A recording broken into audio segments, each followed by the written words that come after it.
feels like I've been here all before. Radio humming, the world feels right. Every little thing's in tune tonight. Shadows fade, the truth comes through. Fresh start in the morning blue. Hey, now blue sky shining down. Let your feet don't touch the ground. Life it off, let the good times stay. Oh yeah, it's a blue sky day.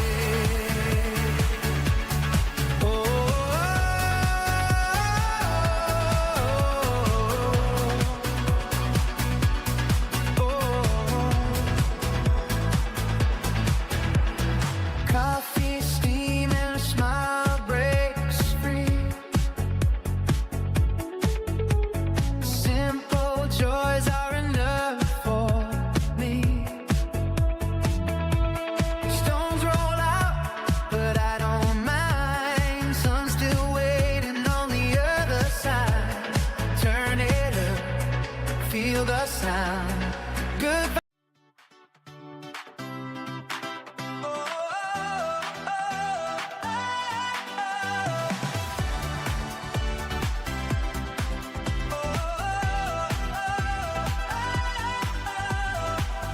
Wake up, sunlight tapping on the door. Feels like I've been here all before. Radio humming, the world feels right. Every little thing's in tune tonight. Shadows fade, the truth comes through. Fresh start in the morning blue. Hey now, blue sky shining down. Lift your feet, don't touch the ground. Laugh it off, let the good times stay. Oh yeah, it's a blue sky day.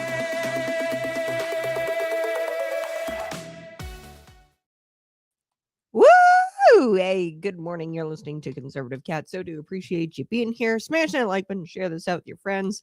6:20 a.m. Sorry, I'm a little late, guys. I slept in. Forgive me. I have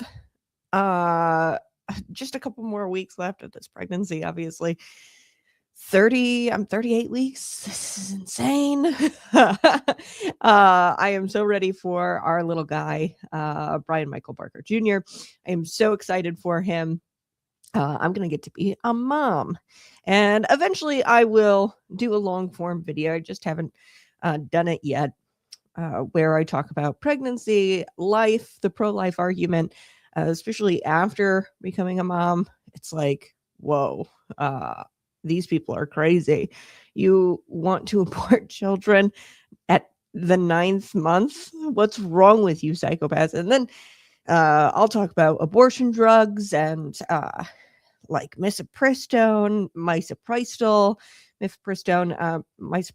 and I've had quite the experience during my pregnancy. So I'm going to tell you about fertility and, how pregnancy is under attack. Life is under attack in the United States. And it's actually a great segue in today's top story. I'm going to tell you about a bad week for these Florida nurses. The system is designed so that way, we just dismiss life. Okay, we dismiss life. We dismiss health. And I've talked about this all week because it was very clear that the mainstream media wanted you to know that Alex Preddy was an ICU nurse. I've been talking about the nursing industry and the healthcare industry. I mean, when's the last time somebody actually looked at you and said, oh yeah, I absolutely loved my experience at the hospital? You never hear that anymore. You don't even get to see your doctor anymore. It's just a bunch of licensed nurse practitioners and certified medical aides You don't even get to really see the doctor anymore. It's quite fascinating. But it's all messed up because what we've done, we've allowed this institution to be infiltrated by feminazis and feminized men. So Florida nurses, there's a few woke ones, way too many this week that kind of FAFO'd. They effed around and found out because the attorney general and the surgeon general, they gave at least 2 of these nurses the find out treatment.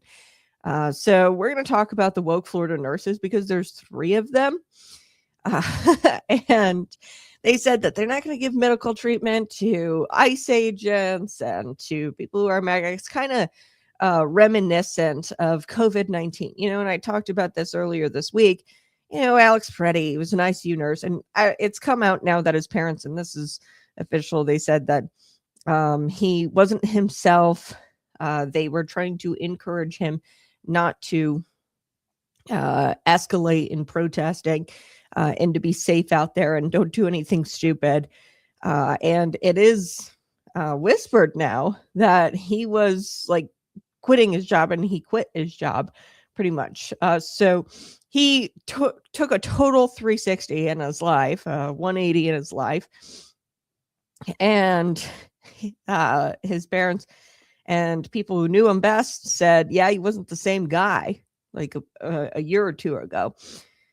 But I said that, this ICU nurse thing, this whole bit that he was an ICU nurse, it really isn't like a sticking. Like, people don't like nurses. And I'm not to say that there's not good ones out there. I'm not going to try to disparage the good ones. There's good ones. But the institution itself, healthcare, hospitals, it's been infiltrated by a woke, feminized worker.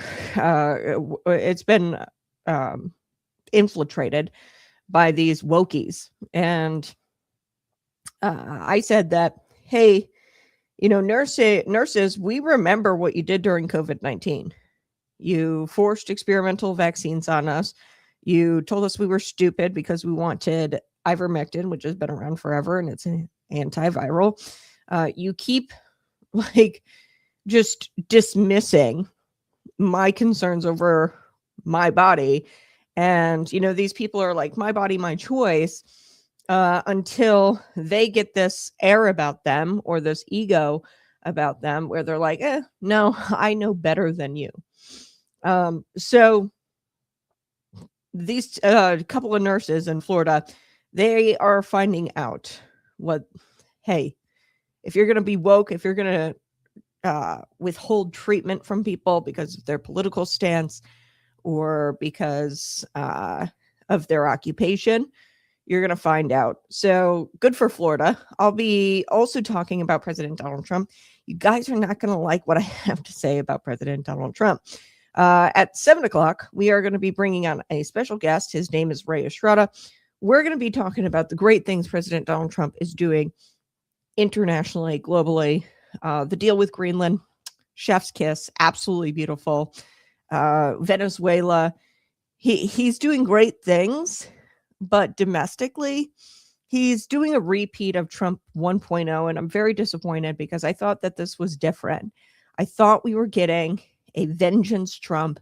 I thought we were getting the guy we elected who got the popular vote, the electoral college. Like, I thought we were getting that guy who just didn't give a hoot anymore, and he was going to come in, bowl in a china shop. But he brokered a deal with Schumer. Okay, so he's having conversations with Tim Walz and Mayor Jacob Frey, Minneapolis Mayor Jacob Frey, and they're going to pull ICE out of there. We're done with the mass deportations. That's it, folks. We had 1 year of mass deportations, and to be frank with you, Barack Obama had more. And I'm very disappointed as somebody who voted for President Donald Trump. He is taking this kind of last-minute short-term deal with Schumer, and I get it. People are going to say, well, he has to avoid a shutdown. I really don't give a damn about the shutdown. I want DHS funded, and we'll shut down the government if the Democrats don't comply. What's the point of winning bigly in 2024? You got the House, the Senate, and the presidency. What's the point of winning and the popular vote? You have a demand, an obligation from the people. They want mass deportations. They want ICE funded. And they're just going to cower because what? They want to win the midterms? You're not going to win the midterms this way, believe me. All right, we're going to talk about it. And plus, this is the big story. 700 boxes of ballots seized after the FBI executed this warrant in Fulton County. Now the Democrats are freaking out. And then, of course, special guest Ray Estrada is going to join me. He is a former congressional candidate in Illinois.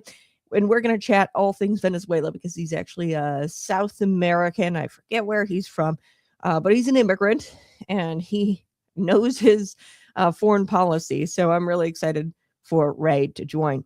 All right, let's talk about the wokesters in the medical profession because there are far too many, and I know that's terrifying. On the other hand, it's a good thing that we have TikTok, we have social media, because they can kind of out themselves, these nurses and people within the medical profession. And you're probably wondering, why are teachers and nurses so woke? I'll tell you why. Follow the money. It's all about money. These people are unionized.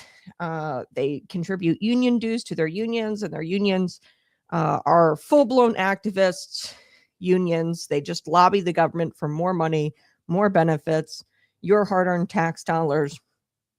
So at its very core, these institutions and these professions, teacher, nurses, they are wokies. They're just wokesters because they rely on you, the taxpayer, for their money. And they're heavily unionized, overwhelmingly unionized professions, and they've become more activist rather than focused on their primary goal, which would be for nurses to care for the sick and for teachers to teach children arithmetic and reading. Okay. But these people give themselves up on social media. So many people were concerned about a few of these nurses. The community reached out to the appropriate higher ups and urged them to take action in the case of Melinda Cook. She's a CRNA. I don't know what that is. CRNA, they've got CMAs, CNAs, anything but a doctor. Okay. There's no doctors that exist in these medical centers or hospitals. She's at VCU Medical Center, Melinda Cook, and she found herself on the receiving end here of a firing after she put out some videos urging people in her field to do medical harm to enforcement officer or immigration enforcement officers, ICE agents. Okay. And she even went as far as to, suggest medically harming them to a point of death, killing them. She went viral on TikTok, sparked all kinds of backlash. Take a look. I thought of something good. I think it's something weird spot. Sabotage tactic, or at least scare tactic. All the medical providers, grab some syringes with needles on the end. Have them full of saline or succinylcholine, whatever. That will probably be a deterrent. Be safe. Okay, for today's resistance tip, I vote, anybody got any poison ivy, poison oak in their yard? Get some of that up with gloves, obviously. Get it in some water, like a gallon of water. Get the poison ivy oak water, and I'm gonna put it into a water gun. Aim for faces, hands. All right, the single ladies where these ICE guys are going have a chance to do something, not without risk, but could help the cause for sure. Get on Tinder, get on Hinge, find these guys. They're around. If they're an ICE agent, bring some X-Lax and put it in their drinks. Get them sick. What? Nobody's gonna die. Just enough to incapacitate them, get them off the street for the next day. Highly easily deniable. You could get sick too. Won't eat there again. I'm just saying, let's get them where they eat. Somebody's not going to be supporting these guys. Where's the hotel where they eat? Who makes that breakfast? Let's find them.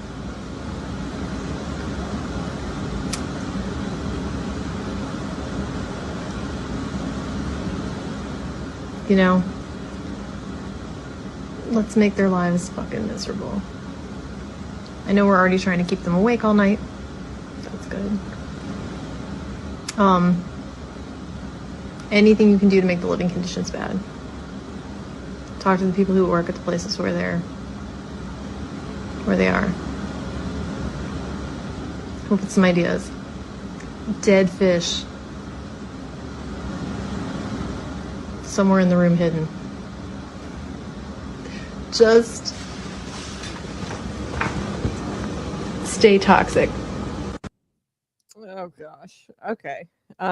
So yeah, she said, she was going to put things in their food, find out where they were staying, whoever makes them breakfast.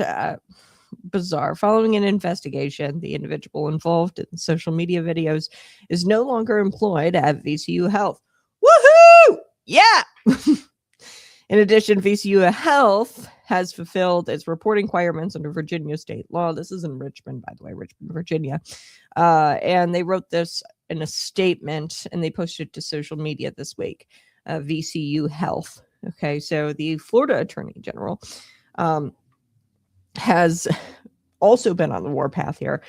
So good for VCU Health posting that statement, getting her fired. There's been a couple of nurses in Florida where the Attorney General, James Utheimer, he has been on this warpath over reports of 2 nurses in that state who have been wearing, their anti-ICE ideology, anti-MAGA ideology like a badge of honor, and they've been taking to social media. One of them is Eric Martindale. Okay, so here's yet another nurse. But this one is in Florida. This is Eric Martindale, and he was exposed by libs of TikTok. Utheimer, the Florida Attorney General, he put him on blast on X as well as libs of TikTok. I'm going to share the post with you because he made a post to Facebook or social media, but he didn't record anything. So he said on Facebook that he was going to not give anesthesia to MAGA surgery patients. Okay. So here is the receipts. As always, there he is, Eric. Now, he allegedly posted this to Facebook.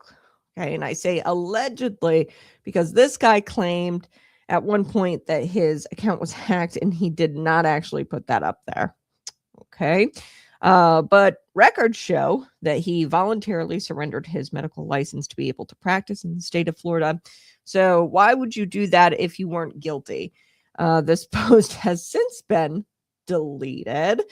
And Martindale said, I will not perform anesthesia for any surgeries or procedures for MAGA.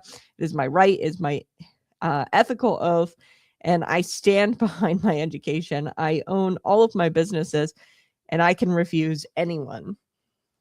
Okay. Martindale later said that his Facebook was hacked, and he didn't write that. But a state official familiar with the situation confirmed that Martindale did, in fact, relinquish all of his licenses to practice in the state of Florida. And I don't know about you. He sounds pretty guilty to me. right? And then the post got deleted.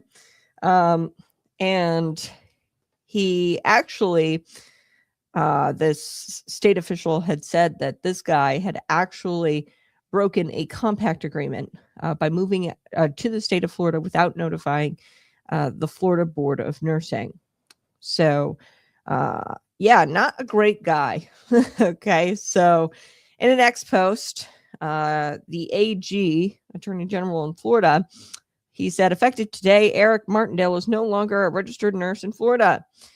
Healthcare is not contingent on political beliefs. We have zero tolerance for partisans who put politics above their ethical duty to treat patients with respect and dignity, like as they deserve. Martindale, his departure, from Florida to Indiana, I don't know about you, but that indicates guilt. He says he was hacked, but the post was deleted, and then he gave up all of his licensing in the state of Florida, so he can't practice there anymore. And I don't know, breaking an agreement. It looks pretty clear that this guy might be guilty. I don't know. Throw it in the comment section what you think. But it doesn't stop there. Okay, so we have the Virginia nurse, we have this Florida nurse, we have another Florida nurse, Boca Raton, labor and delivery. Her name is Lexi Lawler, sorry. And it's really sickening what she said. She had desired for the Trump White House press secretary, Caroline Leavitt. She's pregnant with her fourth baby. She desires for complications. So CBS 12 confirmed that Lawler was fired from Baptist Health Boca Raton Regional Hospital. Yeah, you actually have people at a religiously affiliated hospital like this woman. She was fired after a TikTok drew widespread attention. According to CBS 12, the hospital said her explicit remarks violated its standards of compassion and unbiased patient care. In the video, Lawler said it would give her great joy if Leavitt, who is currently expecting a child, had experienced a 4th-degree tear, which is a very severe injury in labor. And the clip went viral. These are truly viral comments. I'll get to it. But she doesn't belong anywhere near parents or patients. What do you think? I don't think she belongs anywhere near patients. And the Florida Board of Licensing, obviously people were like saying, hey, her license needs to be revoked immediately after this viral video. So the AG said that her firing wasn't good enough. And he went on X and published this statement. I'm going to share this one with you. Subscribe to the channel. You're listening to Conservative Cat. Okay, so effective today, Lexi Lawler is no longer allowed to practice in the state of Florida. So same punishment as Eric, making statements that wish pain and suffering on anyone when those statements are directly related to one's practice is an ethical red line that should not be crossed. I'm proud of the Florida Surgeon General for taking decisive action. Okay, so he threw that up on X. Okay, so she's gone. She had her license revoked. I'm going to play the comments. This is a warning, language. Take a listen. Here we go. As a labor and delivery nurse, it gives me great joy to wish Caroline Leavitt a 4th-degree tear.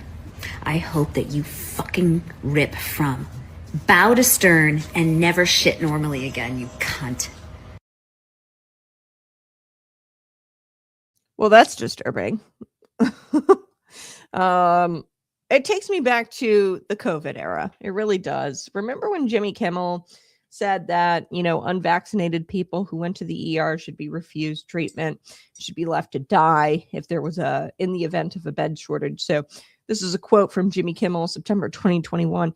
Dr. Fauci said if hospitals get overcrowded, they're going to have to make some very tough decisions on who gets an ICU bed. That choice doesn't seem so tough to me. Vaccinated person with a heart attack, yes, come on in, we'll take care of you. Unvaccinated person who gobbled horse goo, rest in peace, Wheezy. And the audience applauded enthusiastically. I'm not that old. I remember when that happened. And honestly, how do these people sleep at night? Really?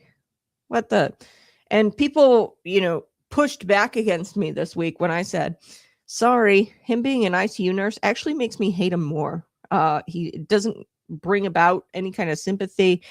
These institutions are highly disrespected, teaching and nursing, especially after COVID-19, because we saw what they were teaching our children, how to use dental dams in oral sex. Like quite literally, that's what they're teaching your children. If you're sending them there, pull them out right now. But they were teaching them that. You saw that. We saw how nurses were just complicit in medical malpractice, what I would call medical malpractice, where they're advising you to take experimental vaccines.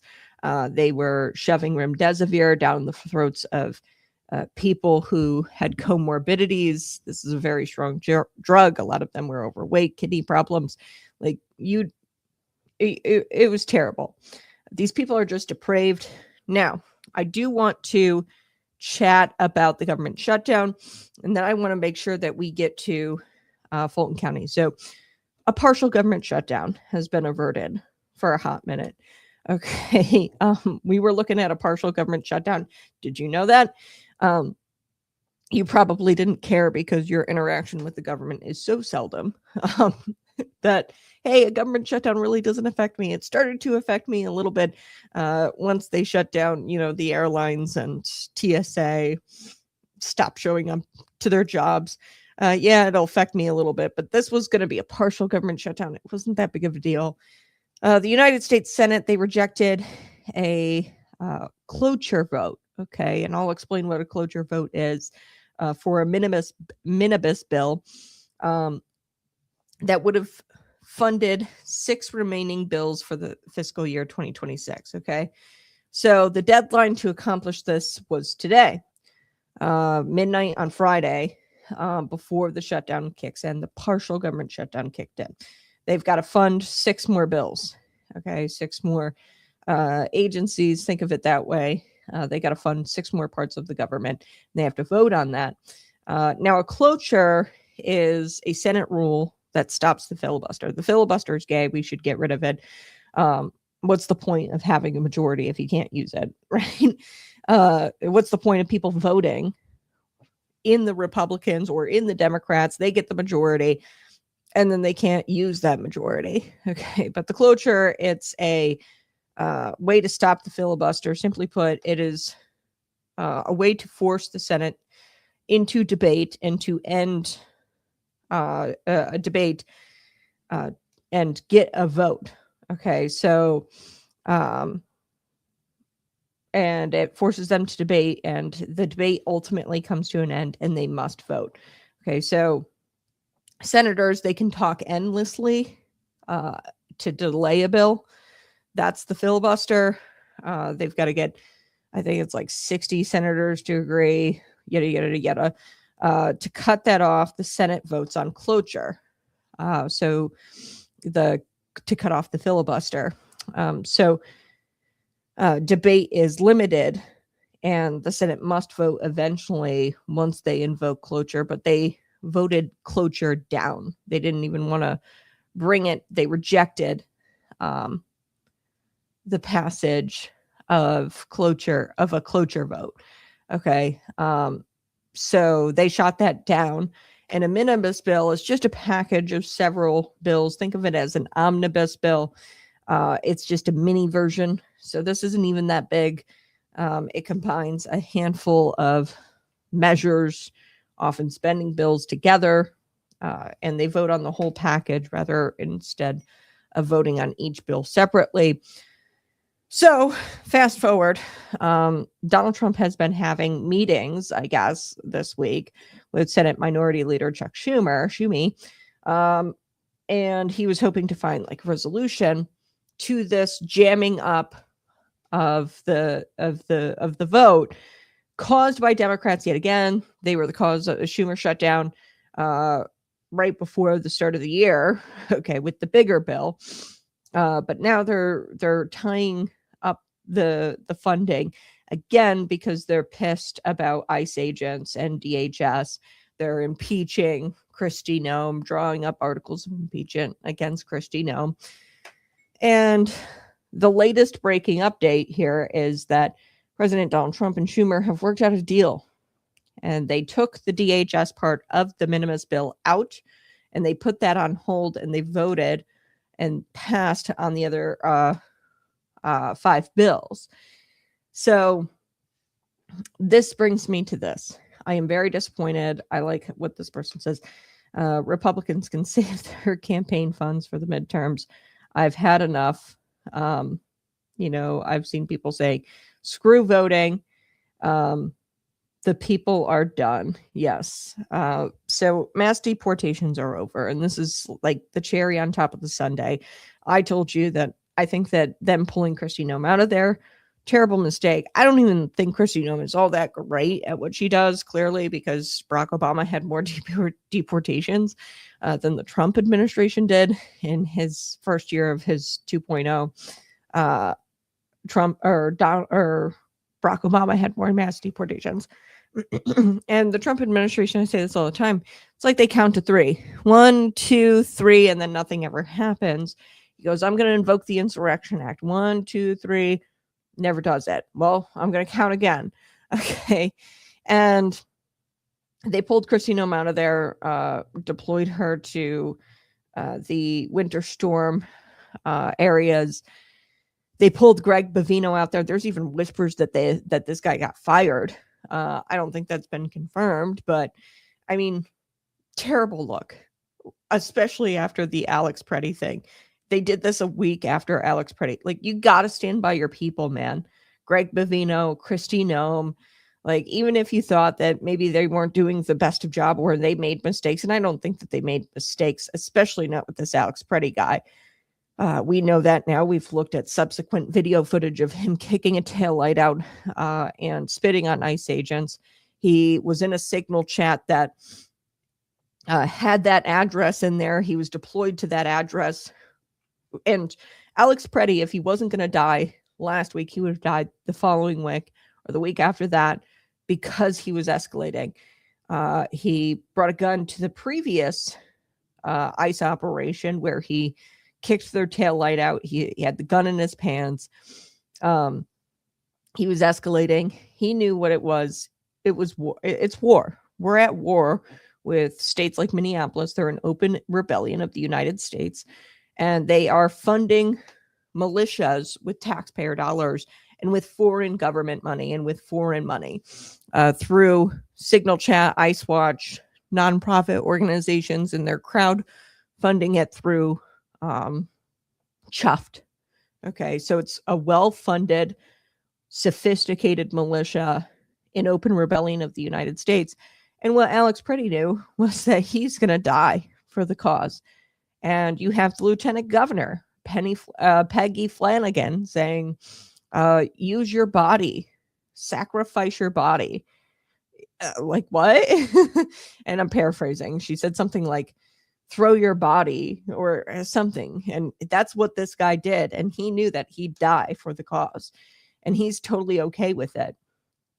And, the deal here would see that the DHS funding bill is stripped from the broader 6 bill package. Schumer and the Democrats have been adamant that if the bill were sidelined, they'd vote for the remaining 5.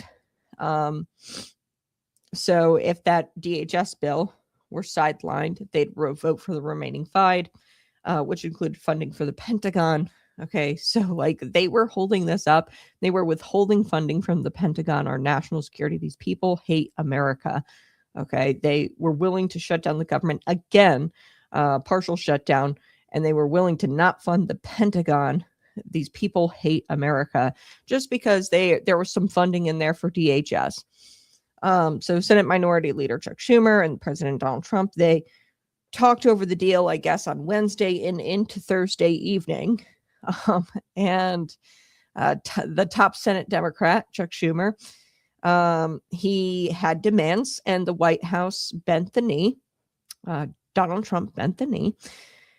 And the reason why I think the White House bent the knee was because Schumer was being smart, and he was blocking a lot of Democrats from meeting with top Republicans to try to sway them into voting for the funding.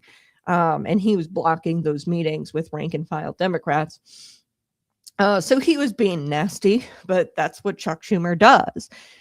So here's what Schumer said in a statement: the separation of the 5 bills the Democrats asked for and the 2-week DHS continuing resolution has been agreed to. He said that in a statement. Wow. So you got what you wanted, because you're a little baby. And the agreement also tees up a short-term funding extension known as a CR, continuing resolution, for 2 weeks to keep the agency funded while lawmakers negotiate restrictions on ICE. So DHS will be continued through these next couple of weeks. They will have continuing funding.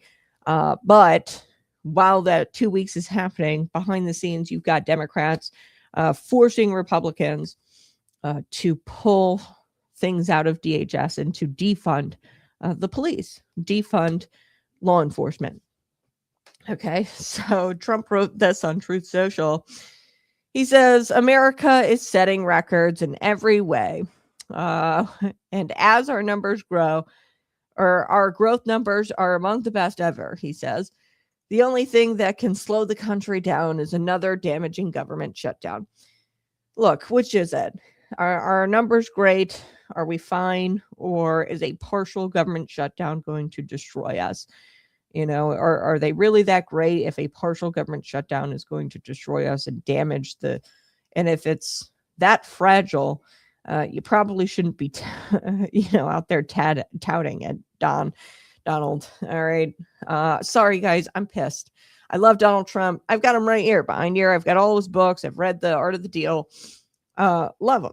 And we're going to talk about great things he's doing on a global level. But this is BS. He says, I'm working hard with Congress to ensure that we are able to fully fund the government without delay. Republicans and Democrats in Congress have to come together to get a vast majority of the government funded until September, while at the same time providing an extension to DHS, including the very important Coast Guard, which is expanding and rebuilding like never before. Hopefully Republicans and Democrats can give a very much needed bipartisan yes vote. Okay. This comes, and I wouldn't even be all that upset about this had Greg Bavino, this commander on the ground in Minneapolis, he was there. And less than a week after Freddie's death, there's multiple media reports that he's leaving Minnesota. And Donald Trump should be on Truth Social telling everybody that Greg Bavino is a patriot and that the mass deportations are going to continue. And, here's Nick Sorter. He's on X. He's an independent journalist on the ground in Minnesota there. He's saying that Border Patrol is being told to pull back. Pull back? What? No, we need to dig our heels in more, and we need to deport more people like Barack Obama did. Take a look. What's the latest that you're hearing in terms of the, this operational shift in Minneapolis? Well, Jack, clearly the news that we've gotten this morning that I've touched on just a little bit today. And again, I just want to stress this for the audience here. I am not sounding an alarm. I'm not blackpilling here. I am just reporting to you the facts as we know them on the ground. There have been some operational changes this morning that could be very temporary. It could just be while Tom Homan and Tom Homan negotiates with Tim Walz and Mayor Soyboy down there in Minneapolis. But right now, it seems that Border Patrol in particular have been given an order to no longer apprehend what are being referred to as non-criminal illegal aliens. Now, I think that is a very misleading term, because if you are here illegally, you have committed a crime. There is a federal statute that prevents you from entering the country and remaining in the country illegally. So, but that's where we're at this morning. The example that was given to me by a Border Patrol agent, actually two Border Patrol agents on the ground, one of them gave me an example where they say that they are no longer allowed to apprehend somebody that, for example, if they run a license plate and that license plate comes back to an illegal alien, they are no longer allowed to arrest that person simply for being an illegal alien. And again, this could just be while Homan and Homan's there now, meeting with Waltz and Frey, and hopefully that is just for that negotiating period. I want to stress that it could just be very temporary, but if this is an actual change in posture, and this was the concession that was made, then we're going to have some problems, and I think the base is going to be very upset. But we're not there yet. We're not there yet, folks. A little bit of patience. Yes, we are. He pulled out Kristi Noem. He pulled out Greg Bovino. He, is throwing Tom Homan in there. I don't think the mass deportations are going to continue. They're not even going to fund DHS. They're going to make concessions here after this 2-week period. And Democrats are going to get what they want. And it's like BS, because they didn't even win the election in 2024. What's the point in voting, folks? I'm sorry, but this is just gay. It's the midterms. Okay. And Donald Trump did this back in 1.0 Donald Trump administration, 2017, right before the 2018 midterms. They pulled back. Remember the whole catch and release thing? Kids in cages. This is what the mainstream media talked about. Kids in cages, kids in cages. And then they started to pull back because the mainstream media, AOC bawling there outside the cages. And, Donald Trump fought back a little bit. He said, oh, well, who built the cages? It was Barack Obama. They even did that here in 2026. Right before 2025, right before the 2026 midterms, the end of 2025, Caroline Leavitt was behind the podium saying that Barack Obama had more deportations than President Donald Trump, which is true. And that Tom Homan, the guy who's been conducting a lot of these deportations on the ground, he was given an award by Barack Obama for all the deportations. And they tried to spin it or, get a hold of this narrative, but they didn't. And now they're freaking out and they're tucking their tail between their legs and they're running away. We are at war with these people. They have a well-funded militia. They have a sophisticated organization. They are funded by foreign adversaries, foreign governments. They're funded by tax dollars. And people in these signal chats, they have titles, job positions. They mark with an emoji if they're on shift. I mean, and then you've got administrators at the tippity top who are politicians, elected officials, people who might have some insider information about where these operations are taking place. And then they are throwing those addresses where those operations are taking place in the chat and directing the militants to go out there and fight the federal government. This is open rebellion. And in war, there are casualties. Yes. You've got Renee Good and Alex Preddy. Okay. They lost a couple of their people. And this is war. And we're far more funded. We're far more, we're on the right side of history here. Morally justified, sovereignty, deportations. We're morally justified. And I would want to be on this side of history, but they are conceding. Okay, these are wartime concessions that Trump is making by getting Noem out of there, by possibly firing Bovino, and you have to appear strong. I would have even given a hoot if Noam and Bavino were taken out of there, let's say in a few months, okay, you take them out of there quietly, and then you put Tom Homan in.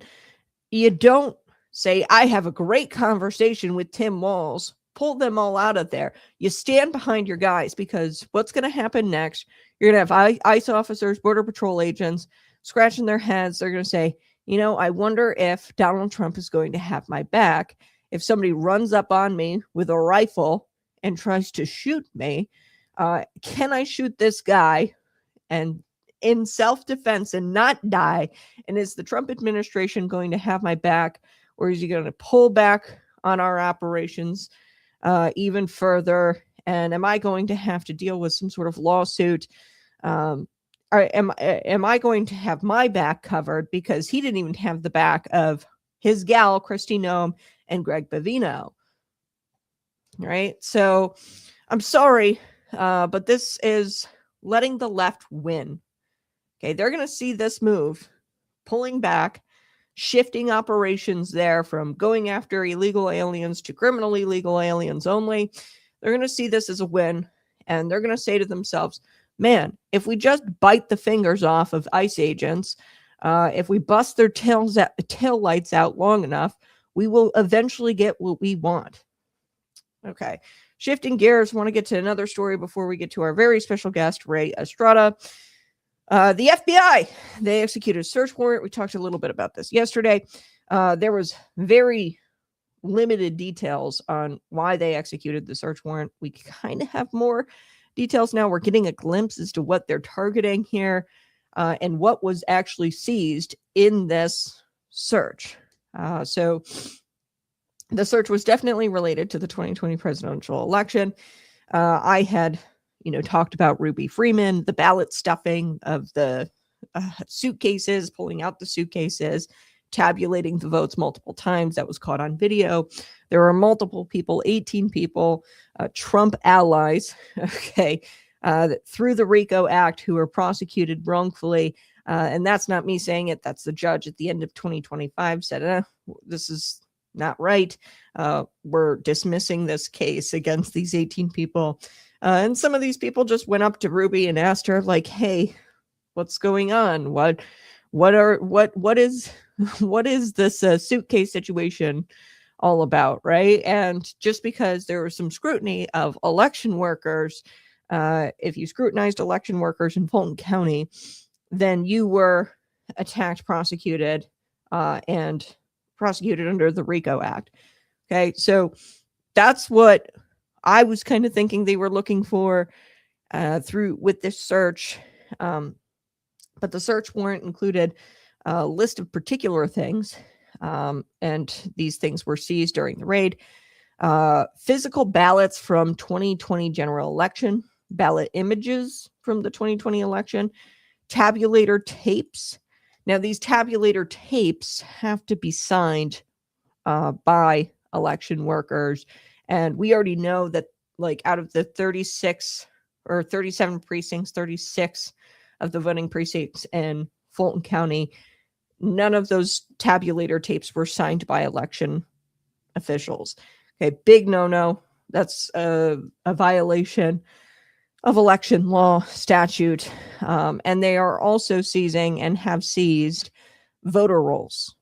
Okay, so that's what they got in the raid. Now, there was a judge, Catherine Salinas, a federal judge, who signed off on the warrant. And the judge states that an affidavit from a special agent about concealed property on the premises of Fulton County Election Hub Operations Center. Now, this was built in 2023. This election hub establishes probable cause for a search and seizure. Okay, so there was an affidavit that triggered this judge to say, oh, there's probable cause here. It further states, the judge further states that the material constitutes evidence of the commission of a criminal offense. So this is big. I'm hoping this is not a 1, 2, 3, I'm going to count to 3 Trump administration thing, and then we're actually going to get something out of this. But they're not like looking to subpoena anybody. Like, this is a criminal offense, criminal charges potentially, depending on what they get out of this raid. So they didn't just gather evidence for subpoenas. Okay, so this is much bigger than what I had been thinking. Federal judge authorized the FBI to seize 2020 election records. This is a criminal search.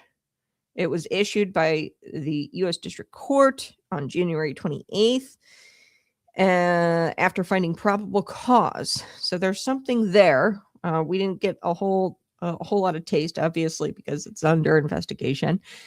But the warrant cites federal election laws and authorizes seizures of ballots, tabulator tapes, ballot images, voter rolls, and electronic data from the 2020 election. Things I'm concerned about. The scope. This looks very comprehensive, like evidentiary sweep. This is not a narrow inquiry. So that this might be a fishing expedition, right? At this point, if there's this wide of a scope, which is okay. I'm not against that. Yes, take it all, review it. It's great for election integrity. We should be reviewing these things because something happened in Fulton County, and that much we know because we have the videos of people pulling out suitcases and tabulating votes multiple times. So we need answers as to why they were doing that. And another thing that concerns me is this is 6 years after the election. Okay, I don't know if they're going to get any new evidence. I don't know if there's going to be record retention issues, i.e. they've covered it up since 2020. But based on the warrant, agents rolled up in Fulton County, and they started taking out boxes upon boxes. It kind of looks at like my house on Amazon Prime Day, right? Just boxes and boxes. But this is a great day for democracy, considering that this is the county that was pivotal. 11,000 votes, I think, went to this county. 11,000 votes or something went to Joe Biden. He won by like 11,000 votes or something, or crazy in this county. This was pivotal. Had Fulton County looked a little bit different, Donald Trump probably could have taken Georgia. Yeah, and the presidential election would have looked a lot differently. So it was, pitched to us that this is the most secure, most audited election in our history of histories. Fulton County, they said it was very secure, very audited. You would think that the Fulton County election officials there at this hub would be all about escorting the agents in, giving them the documents they were seeking. Nope. Now you've got the Fulton County Commissioner, Mo Ivory, freaking out, fretting about the search. She said that the search is all wrong, and they're figuring out a legal plan to counter the investigation. Now, why would you need a legal plan to counter an investigation if you've got nothing to hide and there's no doubt that these boxes are legitimate ballots and there's no issues with the voter rolls? Why do you need a legal plan? Okay, hundreds of boxes, turns out. Several hundred of ballots are in these boxes, or 700 boxes of 2020 ballots. So this is a video she posted on social media. Take a listen. So here's an update. We're at the elections hub right here off of Fairburn Road, and they did correct the warrant, and they are now in there getting the documents. 700 boxes of 2020 ballots and accompanying things that go with it. Absentee ballots, all the things, right? So our clerk of Superior Court, Shay Alexander, is in there making a log of everything that they're taking, but this is all wrong. So we're trying to figure out a legal plan and we should have one, whether that's an injunction, whether a motion to quash. I mean, whatever it is, we're trying to figure it out right now, because this is an attack on our elections, meant to keep you from trying to go to the polls in November, being too afraid to change what's going on in our nation. So instead of worrying about people dying in Minnesota, here we are at the Fulton County Elections Hub. So let me go find out what the legal plan is. We're coming up with a legal plan. I thought it was the most secure, most secure, most and this is just full of integrity, legitimate ballots. Why are you freaked out about them getting the ballots? Okay, 700 boxes of 2020 ballots. So she said they're coming up with a legal plan. She goes, this is all wrong, and we're trying to figure out a legal plan. FBI Director Kash Patel made an appearance on the Charlie Kirk show. He talked about the search warrant. He provided limited detail because this isn't an active investigation, criminal investigation. So, like, there's charges potentially coming, not just subpoenas where we're going to get to talk to more people or gather more evidence. So this is real. At least it appears to be real. I'm not a fan of Kash Patel, not a fan of the Trump administration right now when it comes to all things domestic. I wanted arrests much earlier than this, but at least they're working on it now. The FBI and the DOJ, they presented the information to a judge, according to Kash Patel, where the judge had determined that there was probable cause following the constitutional precepts that are necessary to safeguard an investigation. And what we did yesterday, says Patel, we presented our facts and the findings of the investigation, and the judge determined that there is probable cause to go in there, collect more evidence, and possibly bring about criminal charges. And then you saw the results. I mean, the judge said, yeah, go in, you got probable cause. We executed the search warrant. We collected information pursuant to that search warrant, and we are continuing our investigation. So this is big. This is a big step. You saw the trucks go in. You saw Tulsi Gabbard go in, collect these ballots. Now what the FBI is going to do, they're going to pore over that information, analyze that information, and then they're going to take investigatory steps with the DOJ, the FBI. So we are a long way from criminal charges, I think. But the warrant, I took a look at it, and it's got a couple of things in there that I find interesting. Under Title 52, one concerning retention and preservation of records and papers by officers of election. So election officials, they have to preserve records. Otherwise, you face criminal penalties. So there's a law that requires election officials to keep election-related records and papers for 22 months after certain elections. And if they don't do that, if they don't preserve records, you are subject to like $1,000 fine or a year in prison. Then there's another thing in the warrant that they're looking at, federal law. It's a crime punishable up to 5 years in prison for election officials to knowingly intimidate, threaten, or coerce people into interfering with a person's voter registration, voting, or rights, voting rights. And it is a punishable up to 5 years if you falsely register someone to vote or knowingly register someone to vote who shouldn't be voting. Okay. An illegal alien, for example. So yeah, those are the two laws that we're looking at here. So whether there's smoking gun here, that remains to be seen. But I am really excited to see what comes out of this. Patel has made it clear that he's going to follow due process and they're going to be by the book under this. But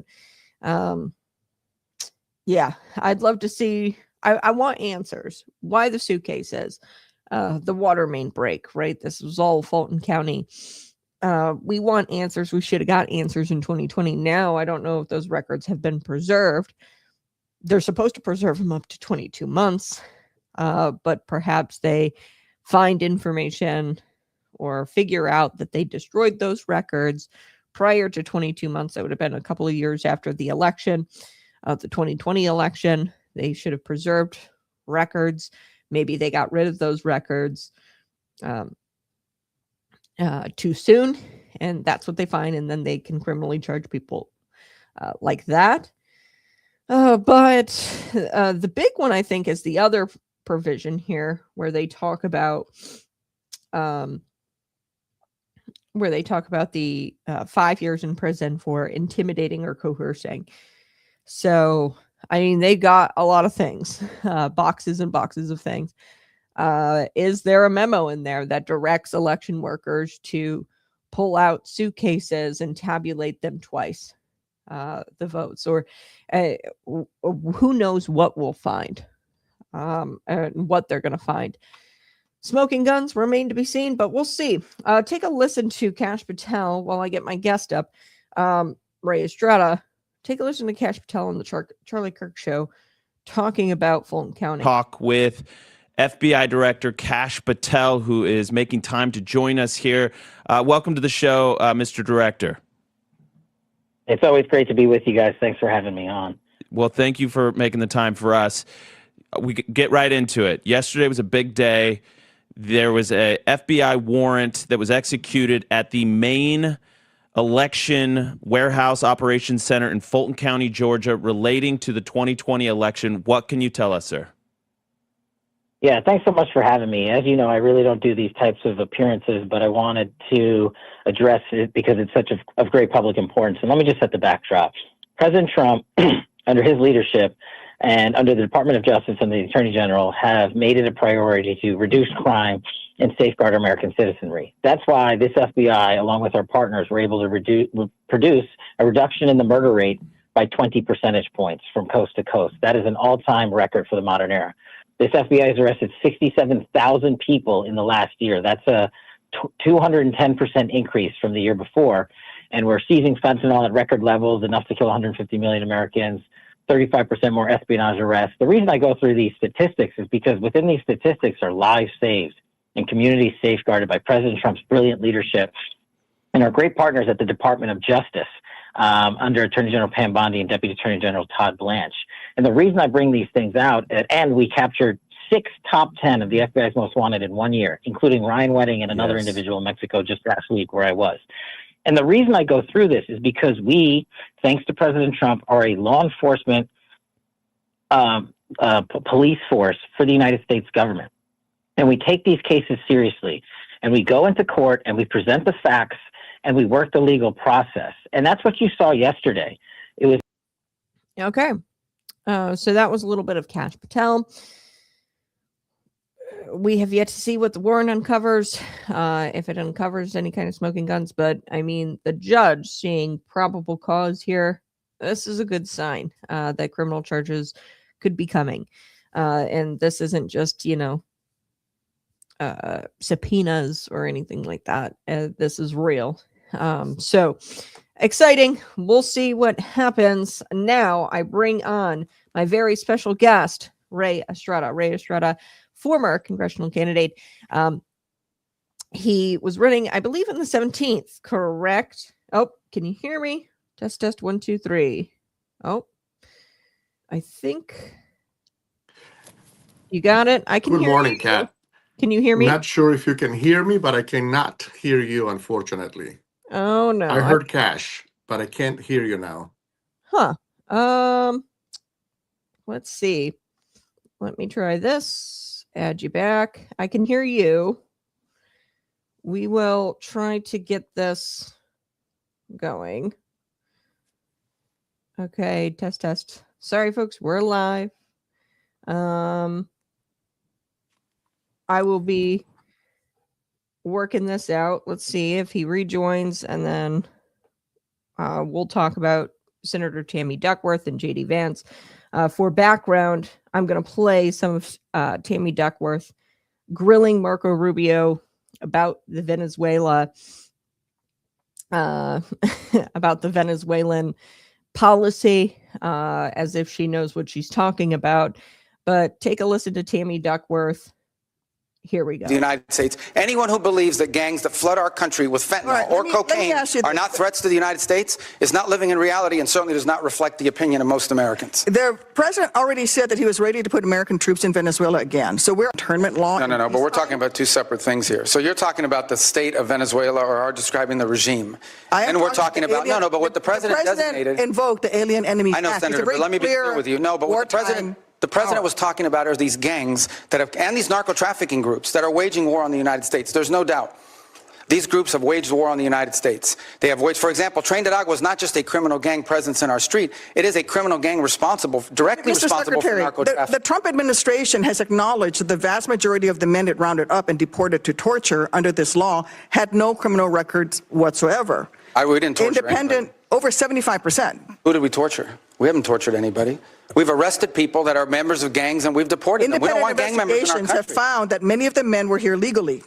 If the administration is willing to lie about who it's targeting under this law, what protections do totally innocent people have against abuse? Again, I want to ask you, will you advise the president to rescind his invocation of the Wartime Alien Enemies Act? No, of course not. I mean, these are people that are threats to the national security of the United States. But I've described this in hearings in the past, including So you're saying that we're at war? We are absolutely. When it comes to narco trafficking groups and criminal gangs that are targeting the United States for criminal activity, we're in a state of war.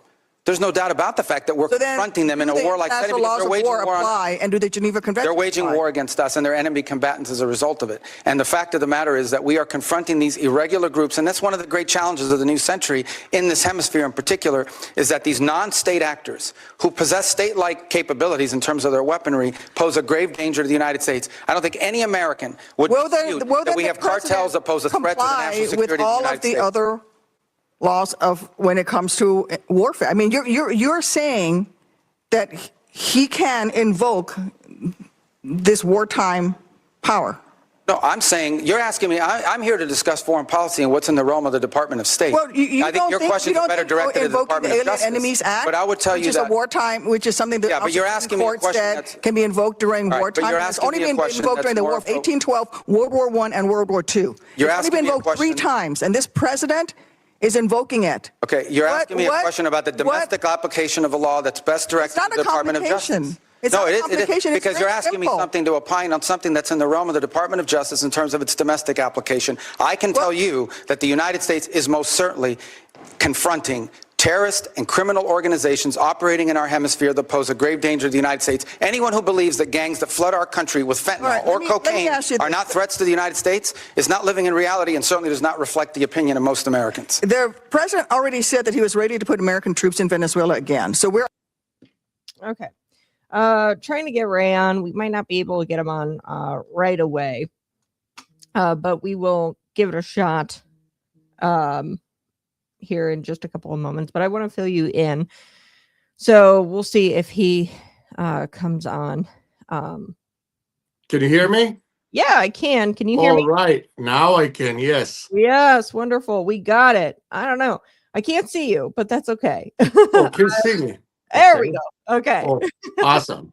Good morning. Hey, we got the sound. Now we got the video. We're good to go. But former candidate for Congress, you've got Ray Estrada, a good friend of mine. Tell us a little bit about yourself, Ray, before we get into Senator Duckworth's comments. JD kind of attacked her on social media a bit, went after her. They had some beef. He said something funny, made a comparison. Yes. Forrest Gump. But Forrest Gump and Isaac Newton. Yeah, that was interesting. Before we get into that, tell us a little bit about yourself. Well, as you said, Kat, last cycle, I did run for Congress. I mean, and then I stepped out of the race. Originally, as you can hear my accent, I'm from Nicaragua. I've been here for now 50 years. I lived and worked in the U.S. my whole life. Have a family, and my ancestors, as I proudly say, they are from Spain and Italy. My grandfather, he should reminded me of that. And now all I do basically is help in any way that I can. I, had my foundation. We helped out quite a few families from our area here in Knox County, providing food and stuff. And also I'm active in helping out fellow Republicans. that need a little bit of a push and hopefully get him elected. Mm-hmm. Yeah, especially with these midterms coming up, and That's right. we've only got 3 Republicans at a federal level, and we definitely need some more. I don't know if these Democrat districts are going to flip here in the midterms, but who are you liking for the midterms here in Illinois? What races have you got your eye on? Well, for the 17th, I think that Julie Pickelhop, I met with her several times and we had some events for her. She seems very legit and she seems that she's doing this for the right reason. So I'm behind her. Nice. Awesome. And that's in the 17th? That's in the 17th. And then obviously for state senate, I'm behind my good friend Patrick Harlan. I think he's a good man and talk about doing this for the right reasons. That guy's got his mind and heart and his actions in the right place. I think he's going to honestly destroy Alpen. I mean, this guy, the one that we have right now, he's weak and he's a disaster. So hopefully Patrick Harlan will go ahead and get that election, get that win. I'm excited. I love that guy. He's the trucker. That's right. He's great. All right. Well, let's dig into this. And you said Nicaragua. So this is like South America. It's like right there, Costa Rica, Panama. And you know all things foreign policy. Unlike, Eric Swarnson, who doesn't talk about foreign policy at all, talks about peanut butter jelly sandwiches. That's right. On social media, and it's not focused on, the problems we've got going on here in South America. So let me talk about first your response to Senator Tammy Duckworth ripping into Marco Rubio over the policy in Venezuela and Trump's actions there to kind of go in after this capture of Maduro. Just your thoughts on on America's Venezuela policy as it is right now, and Senator Tammy Duckworth not really liking it. Yes. Kat, I think the bigger picture, it's pretty amazing and shocking that members of the Senate are attacking what happened instead of celebrating it. I mean, as a premise, with that premise, I think it's very alarming if you think about it. She keeps talking about the Alien Enemies Act, okay, that there has to be a war. Trump said that he invoked that. Actually, you do not need to have a war to go ahead and invoke that. Okay, you can have what they call the predatory incursion into the United States. And that's exactly what was taking place by this well planned out, organized, invasion, people coming in by the thousands and thousands that came here with a direct intent to cause harm to national security and the American people here. That is without question. For her to have been playing politics and attacking this policy, it's amazing. And then talking about the whole ripple effect of what happened in Venezuela. What's going on right there, it's weakening China's foothold, not only in Venezuela, but in our hemisphere. That has a ripple effect in countries like Cuba. Cuba right now is about to collapse. Cuba used to receive about 35% of their oil from Venezuela. Now they're getting zero. They expected Mexico, who gave them already about over 40% of the oil, to go ahead and make up that difference. And now Sheinbaum, the president of Mexico, due to our president's pressure, she went ahead and stopped oil shipment into into Cuba. So right now, Cuba has about 75 days of oil reserves. That's it. Already, they are having blackouts, Kat, between like 10 hours and 18 hours. There's almost no energy. They have food shortages, medicine, electricity. So the whole ripple effect of what Trump did in Venezuela is going to be obviously very good for U.S. national security. So what Senator Duckworth, what she was saying and attacking Rubio, you ask yourself, who is she representing? Why is she so focused on attacking U.S. policy instead of celebrating that we took out this guy who was a narco trafficker, was financing, terrorists, not only, here in the United States, because Tren de Aragua, they are, make no mistake, terrorists. Right. And I don't think that people understand, and this is a bigger play, and you actually were the one to open my eyes to this. I mean, and you're from Nicaragua, you understand what it's like there. Is this, I mean, I always say this, I don't know if South America really is South America, where you've got a lot of these countries are controlled and manipulated by China, Iran. So how does China kind of fit into all of this? Russia, Iran, some of these more global adversaries of ours. And how are they using? I think that these poor people in South America are being used and abused by these adversaries. And this is a much bigger play. This isn't just about Maduro and Venezuela and oil. I think that this is a much bigger play by President Donald Trump. But your thoughts about these bigger players here in this game? Yes, Kat, actually, you're 100% right. I mean, this is a lot bigger than just Venezuela or any individual country. China's foothold, and I know that we have discussed this before. These guys have gobbled up basically quite a few concessions, mining concessions for rare earth and precious metals in Latin America. To give you an idea, they have over 60% of the copper mining in the whole hemisphere, which is insane. These guys are building ports, deep water ports, which they control, so they know exactly what's coming in and what's going out. They make a quasi-alliance with the local governments or federal governments, but they retain control of what goes in and out of those ports. Well, obviously, we don't know what's going in or what's going out of these ports, meaning that it could be something that could, hurt U.S. national security. Now, talking about Venezuela, do you realize that there's a satellite right now above Venezuela, which sees everything that is going on in the Caribbean? That satellite was set up there by China.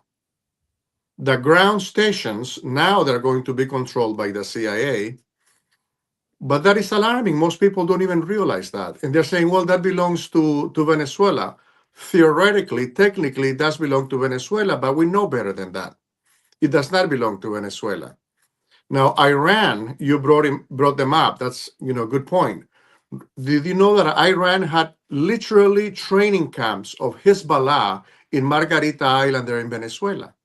And they used to have an alliance with Maduro and previously with Chavez and Ahmadinejad. He had an agreement with Chavez. They used to launder money, kind of like the same model that these criminal parasites from Minnesota, they were sending suitcases of cash over to Somalia. That's the same MO that they were doing in Venezuela. They used to bring suitcases from Caracas to Beirut, Lebanon. So they used to launder money through that. So this whole infrastructure has been shut down, thank God, to President Trump. So, when we say, going back to my point, how is it possible that this lady Duckworth, she's attacking this operation, which was very precise and very successful? It's almost like if she is working for the enemy instead of working for the United States and national security. Well, and are they benefiting? And I'd be curious, she's very upset, clearly, and screaming. And I don't know if it's just to rile up her base.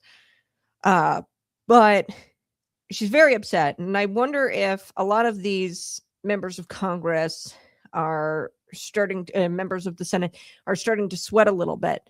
Did they benefit from foreign money, some of this maybe drug money? I'd be curious. Your thoughts there? Do we have members of Congress you think potentially who are sweating right now, being that Maduro has been captured and is facing justice, and we're in there right now, Venezuela, operating the thing, operating Yes. the country. So, Well, thoughts about members of Congress? I can share with you that some friends that I have from Venezuela, some who are former military and former diplomats, do kind of hint to the possibility that some of these, let's say, members of Congress and the Senate, House and Senate, have benefited from money from Venezuela, from going back to Chavez and definitely Maduro. Now, Maduro, he's sitting in jail in New York, as you know. Supposedly, he is singing right now, meaning telling the U.S., quite a bit of information, which some people, allegedly, some people here in Congress are very alarmed. Now, for what happened, and everything seems to be connected, Kat. What happened with the voting machines, what's going on right now in Georgia, Tulsi Gabbard, she went there. She's in DNI. She's not in the DOJ or the FBI. So it's interesting that she's there. But this is all connected. So Trump cut the head of the snake, let's say, and then now all this house of cards, it's beginning to fall.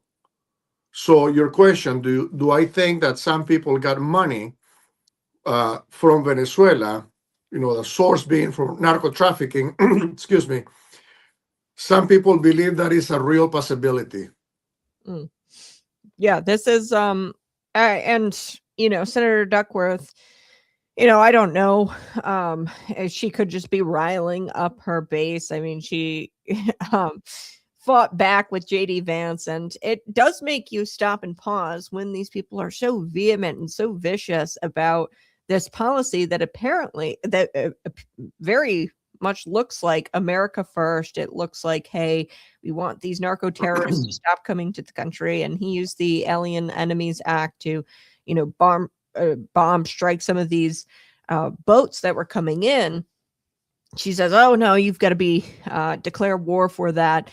And we know, precedent stretching back all the way to the times of, the founders, the 1800s with the pirates, right? They went in and didn't declare war, but rather just kind of went in and, stretched this act, the Alien Enemies Act, or the back then there was a different act that allowed them to go into these waters and, kind of engage with the pirates. But Yes. there's definitely precedent there that allows him to do that. But yeah, it's really weird that you've got Tammy Duckworth saying things against this policy. JD Vance, he actually came out. I want to get your reaction to this. He says, watching Duckworth obsessively interrupt Marco Rubio during this hearing is like watching Forrest Gump argue with Isaac Newton. Yes. Your reaction to that comment and the Alien Enemies Act, and prior presidents doing this all of the time, where they kind of go in and they don't declare war, but if there's an imminent threat to America, they've got to act on that. Your thoughts on both those things? Yeah, well, I think it was funny what he said about Duckworth being Forrest Gump, versus Isaac Newton. I think that some people were making comments about, well, Forrest Gump is not a bad guy, he was a good man. So they saw it as an insult to Forrest Gump to compare Duckworth to him, because supposedly Forrest Gump had a good heart. And so the criticism that I saw was that they they felt bad that he used Forrest Gump to, compare, this person who is acting apparently or seemingly on behalf of the enemy instead of on behalf of the interest of the United States national security. So that was interesting. Now, as far as these attacks that Trump has been doing, it's interesting to see, Kat, how the left is so quick to judge and to be so precise and argumentative about what is allowed by the Constitution when it is convenient to them. Barack Hussein Obama, he bombed, he used drones, he killed a bunch of people, he deported a bunch of people, and nobody said anything. Mind you, while he was deporting, some people out of the U.S., he was also importing here, bringing thousands and thousands of Somalians into Minnesota. That was his project, which now look at the result of that. It's a disaster. Now you have this lady, Ilhan Omar, who has publicly said that she's loyal to Somalia, not the United States. They will go ahead and talk about the constitutionality of anything and everything when it is convenient for them. But for example, when the federal government is trying to enforce federal law in Minnesota, you have these rioters, they call them protests. It's not a protest. Those are organized people with a deliberate intent to impede and to hurt any kind of operation of ICE there, on the ground. So I guess that would be my comment about that.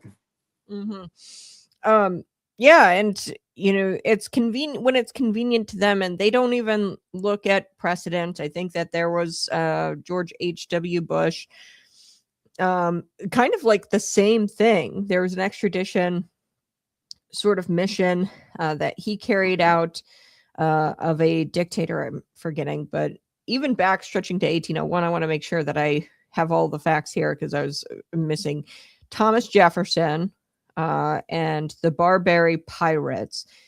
So he deployed the U.S. Navy to protect American commerce because they kept seizing our ships and they kept messing with us and messing with our ships out there at sea. And without a formal declaration of war, he sent the ships out there and said, hey, if they start fighting you, you fight back. If you think that they might seize the ships or engage you, you fight back. And he deployed the US Navy out there. So presidents have done this. George H.W. Bush, I forget who it was, but there was a extradition that he did very similar to Maduro. They're calling it a kidnapping of Maduro, which is just silly. And it's always when their side does it, nobody says a thing. Yes. But when our side does it, they freak out and they say, this is so unprecedented. Yeah. So it's actually, no, go ahead. I'm sorry. No, you're good. I was just it's policy. I love it at a global level. I mean, he's and we can talk about Greenland too, because I think that kind of fits in with China and yes, with national security. Absolutely. Mm-hmm. Who are those pirates that you're talking about? They were Muslims. Mm-hmm. So you know what he did? He killed every single one of them and told them. And one of them, I think they shoved like pig parts in their mouth, and he totally destroyed and wrecked the hell out of them. And then that was the last time that they messed with the United States commerce. And see, Trump understands that. He knows that this washy half-ass, forgive my French, attitude and policies don't work. Mm-hmm. He knew that the only way to end the situation, actually knowing that it would have a geopolitical impact, would be to go ahead right into Venezuela and get this guy out. Now, Bush did the same thing with Manuel Noriega, but actually what Trump did It's a lot more important and transcends further than just Venezuela. Like I said, this also affects other countries in the hemisphere. It affects Iran in their not having a base here in Venezuela. It affects China not having that foothold also there. Now, China is a bit worried because Venezuela owes them about $15 billion, right? And they used to get oil for that, which I think they got about 5% of their oil or 7% from Venezuela. Now, Cuba is a disaster. If Cuba falls, what does that mean? China also loses. Why? China right now, Kat, they have bases, okay, signal intelligence bases, which are monitoring everything that we're doing in the southern part of the United States. They can see when something is coming in and out, or like Cape Canaveral, for example, our base in the south. Right. All of these bases, they were former Soviet Union military bases, and China has refurbished them, has put all the latest technology, and they're sitting right there right now. So they know if Canales Diaz, the president right now of Cuba, if they fall, that's going to be gone. So right now, Trump, by just getting one man with no U.S. casualty, think about that. Not one American soldier died doing this. He got the guy out. He got Iran out of Venezuela. He got China out of Venezuela. U.S. Doesn't need the oil, as we have said 1,000 times. But now all the profits of the oil industry in Venezuela is going to go to the Venezuelan country, to the Venezuelan people. Right now, these people are eating garbage. The economy, has been so destroyed by the socialists, by the communists. If Cuba goes, there goes also Iran. There also goes China, and having an ally versus an enemy in Cuba. Yeah, they're in Cuba right now, Iran and China. Oh, yes, absolutely there. So my concern would be what's going to happen to the Cuban people once China and Iran go. I mean, are we going to, do you foresee that possibly happening under the Trump administration, where the CIA takes that country over as well? Once, because you said the president of Mexico is not going to be sending oil over to Cuba anymore, correct? That's right. They stopped it, I think, a couple days ago. No oil going there. See, Trump is very smart. Mm-hmm. If you remember how he was threatening to go into Mexico and strike some of the narco terrorists, the narco producers there in, the cartels in Mexico, this scared the crap out of them because this guy doesn't bluff.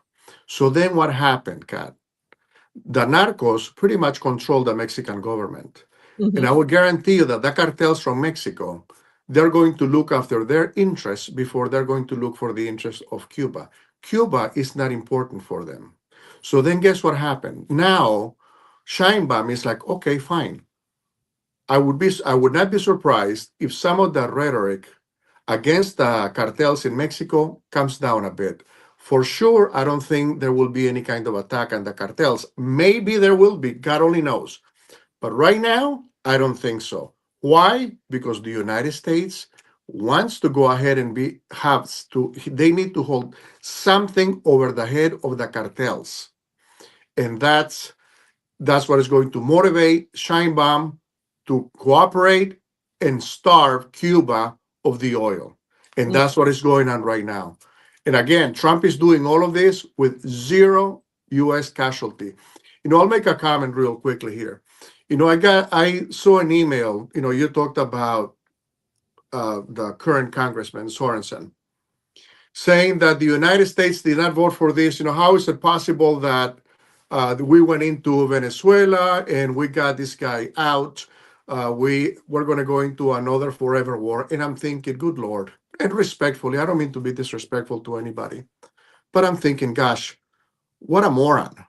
Number one, it's not a forever war. If anything, this just prevented a war. I think also he mentioned about Iran going into going into, forgive me, China going into Taiwan. It is less likely, actually, that China will now go ahead and enter Taiwan, because they have less fuel, they have less influence right now, and right now Trump has Iran against the wall, and they're going to go into survival mode.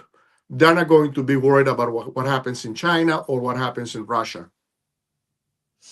Right.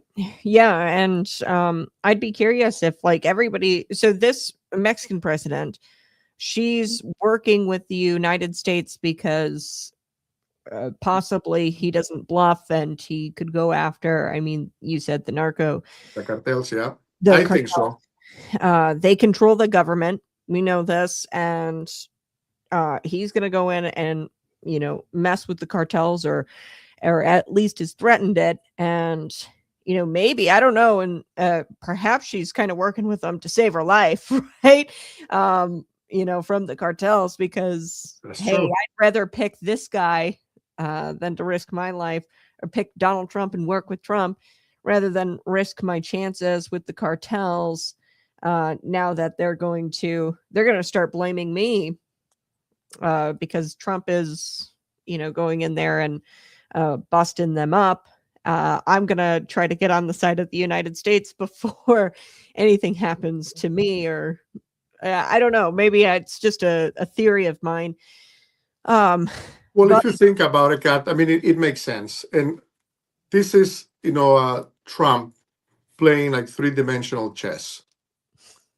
He was very specific, very surgical about how he came about this. He knew, cause and effect. Very simple.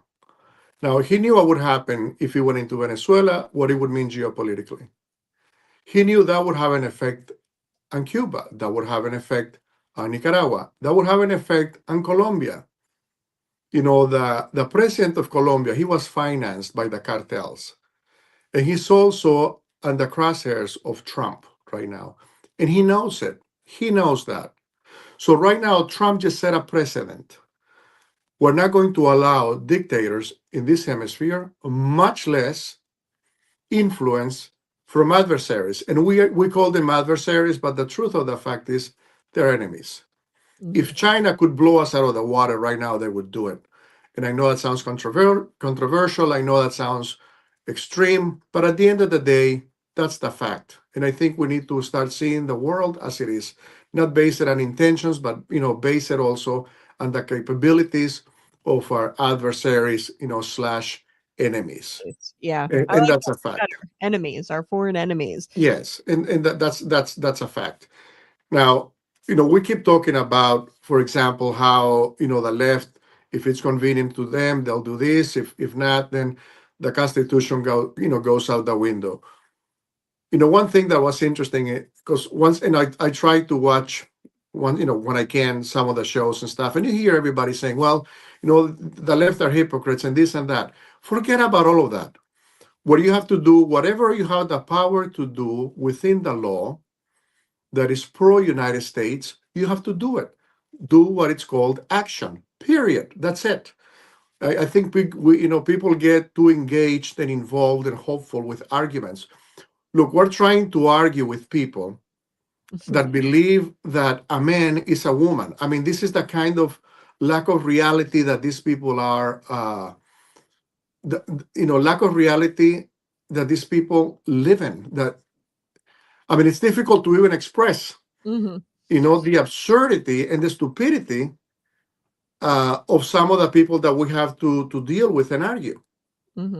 So let me ask you this. I'd be curious your thoughts. The Trump administration, obviously doing great things foreign policy wise. But I feel like we should be going further.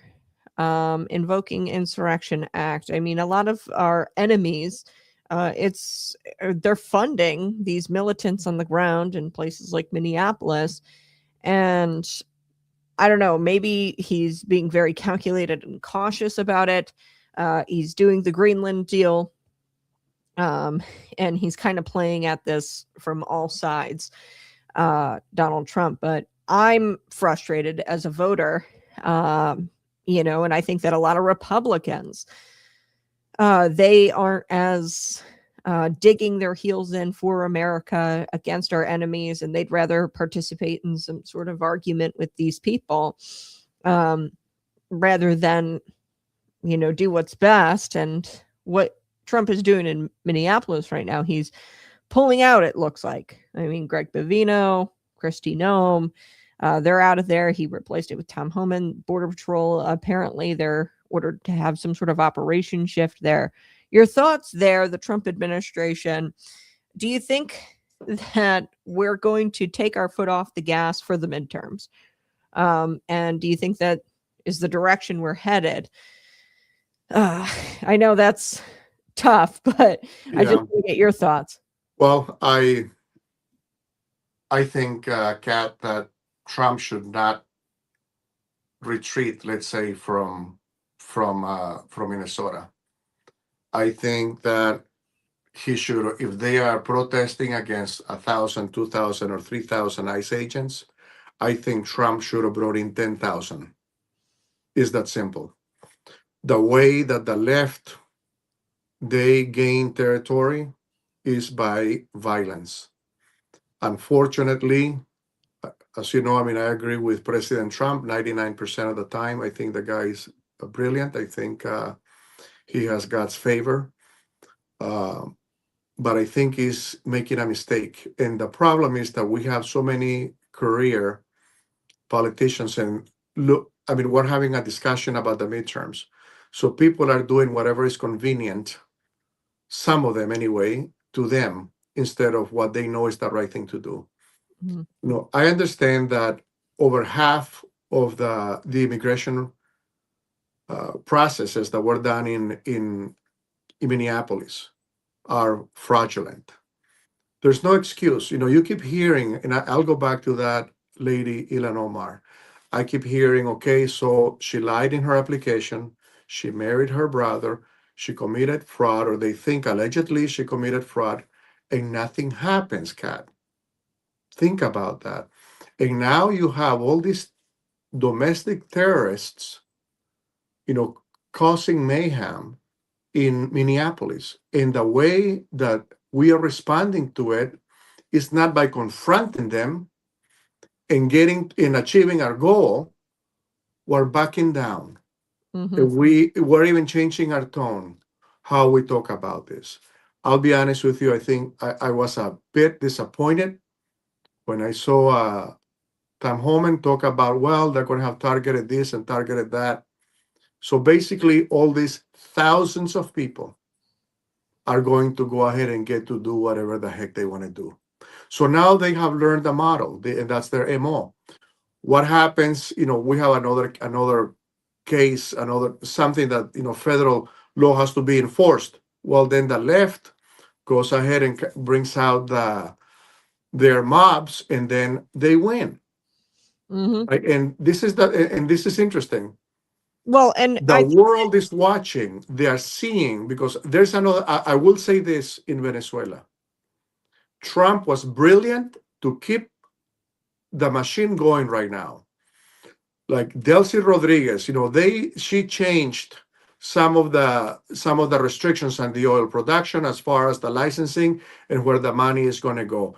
Now it's going to be privatized. So now the United States, they just lifted some of the sanctions. So they're heading in the right direction. But I don't trust them either.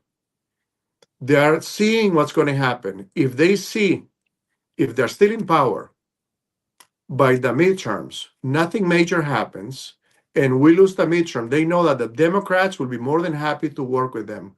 Then that could be a problem. And this is why it's so alarming, and I think devastating, that we have people like Duckworth, instead of saying, okay, what can we do to help to go ahead and get this transition done promptly and efficiently?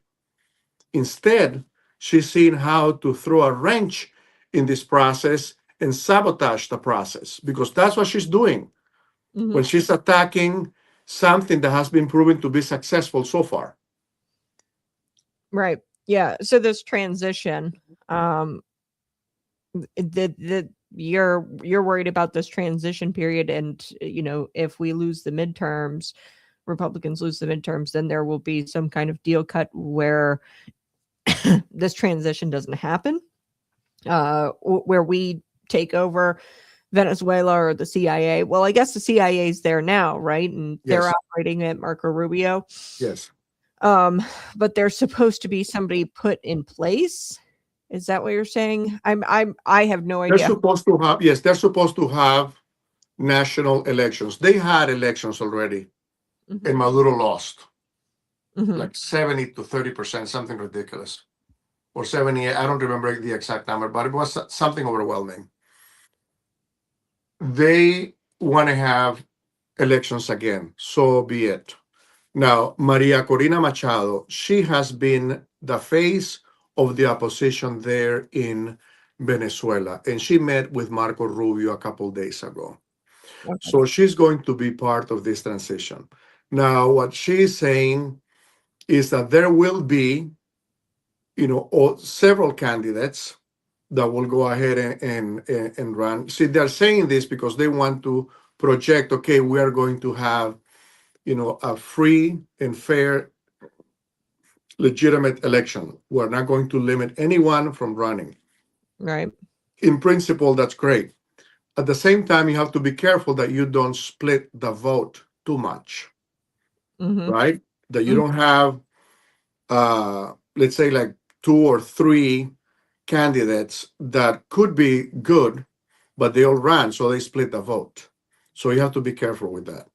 The left in Venezuela is probably about 25%. And that will probably go ahead and vote for the left again. Who are those people? People that work for the government, that have money, that have skeletons in their closet, that are afraid that if there's a change in government, or when there is a change in government, they're going to go ahead and be prosecuted for crimes. And this is typical in a lot of these countries. A lot of these people that are, wealthy business people, they don't get involved because it's not to their benefit to have a fair and just government that is going to hold them accountable. So anyway, going back, yes, if the U.S. loses the midterms, there's a risk that things will not go as smoothly as they could in Venezuela. So I pray to God that this transition, right now it's still January, that we have the elections soon, hopefully by the end of the year Mhm. in Venezuela. And then when that's done, then the U.S. can be better engaged and have a greater presence there in Venezuela. Right. Yeah. Yeah. Because you could have the United States or, people fiddling around with the Venezuelan election. The Democrats, if our midterms happened before that Venezuelan election, you could have the Democrats who are all too happy to throw support or help somebody get elected that might not be for what Donald Trump is doing there right now. Right? Am I on base Correct. there? No, I think you're right. Yeah. Okay. Absolutely. So, yeah, glad we chatted about that. We are getting close to the end of our time here, but I wanted to make sure that. So, who are you backing for the 17th congressional? 17th, Julie Pickelhop. Bickle. I have met her several times. We actually had an event for her. She is a farmer. She's got a great family, great values. She's a good person. Mm-hmm. And again, I think she's running for the right reasons. She's not running out of vanity or because somebody said, hey, run for Congress. I mean, I think that she's, the epitome of what Midwestern values and patriot and somebody who is all in for the United States. So I think she's going to do great. I pray that she wins the primary, and I pray that she wins the general election. Yeah. Yeah. And then obviously for the state senate, our good friend Patrick Harlan. Patrick Harlan is a great man. Like you mentioned, he's a trucker, but this is somebody that has been in politics for several years.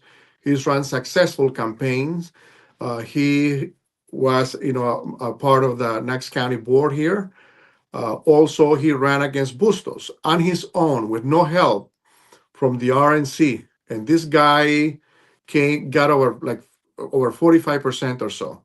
against Bustos, who spent millions. So we know that this guy is a fighter and that he's a good man. He's sincere. He's a family man, a man of God. Again, and we pray that he is going to go ahead and win, and he's going to go ahead and, fight and defend our interest here in Illinois. Mm-hmm. Yeah, we definitely need somebody in there other than the weatherman. Well, in Congress, absolutely, definitely. Yeah. Hopefully, the weatherman will be replaced by Pickle Hub, Yeah, by Julie. Yeah. Yep. I didn't know that there was another candidate, and I am gonna go on her webpage and look, and maybe she'll come on as guest. I'm sure she would love to join you. Yeah, she looks great. I was curious, and I went on her campaign page, and I moved to South Carolina semi recently, and I am so shocked at how things are done here. It's still kind of crazy. You've got Southern Democrats are more like Republican like Republicans, in Illinois Republicans. It's very fascinating to me. Like Wow. the whole like drag queen abortion, like Democrats here, they don't support abortion. It's wild. And I'm in a small little town in South Carolina in the mountains, mountain folk. But I was like so shocked to hear. I was like, wait, what? You're a Democrat and you don't support abortion? See, they're like the old Democrats. I mean, that's how they used to be. Yeah. Way back in the day, I mean, Democrats were almost normal. Not Yeah. anymore. Yeah. It's still kind of, yeah. I am of the belief that we are, and Donald Trump, I think he's doing a great job fighting the enemy externally. But what I think that the Trump administration might be missing is that the enemy has kind of infiltrated Absolutely. internally. Yes. Our colleges, these nonprofit organizations, Yes. through immigration. Like we can't not fight at an internal level, because we won't win the war if we just focus on the external and not the internal. So 1,000%, Kat, and I'm glad that you brought that up. Right now, the United States is facing, the enemy, let's say, in and out of our borders. Right now, you have people who are blatantly, stating how they want to take down the United States. We have people in Congress right now who are saying that they have their allegiance to other countries. It's incredible that it's even a controversy that if you serve in Congress, that you do not have a dual citizenship. This is insane. It's insane how the Democrats are not supporting the new bill to require proof of citizenship, and an ID to vote in the federal elections. I mean, this is insanity. Who will benefit from that? And this is what everybody, whoever is listening, think about that. Who benefits from that? Why is it controversial to go ahead and show proof of citizenship when you're going to go and vote? It's insane.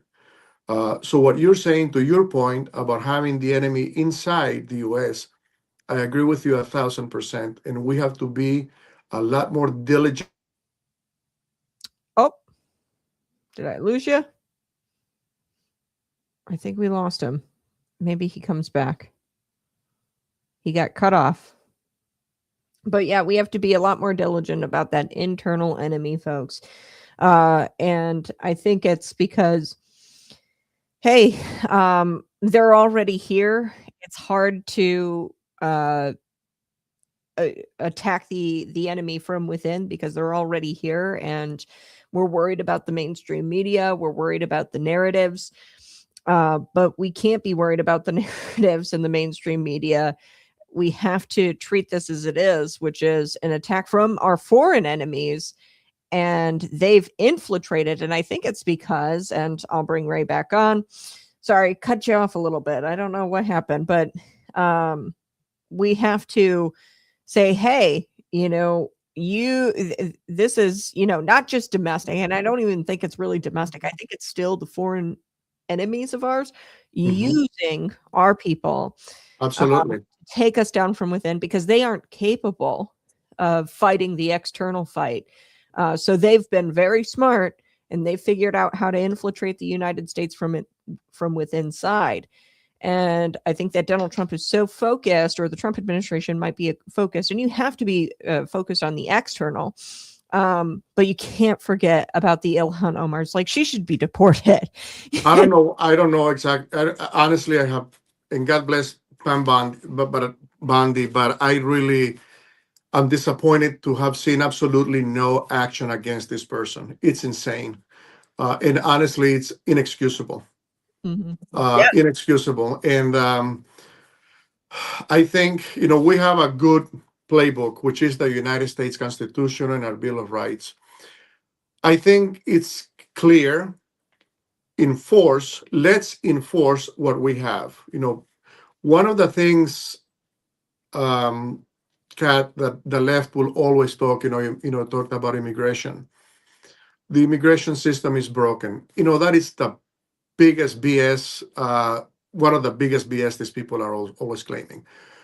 What Biden did during his 4 years, and he brought in here millions and millions of people from all over the world, having no clue who they were.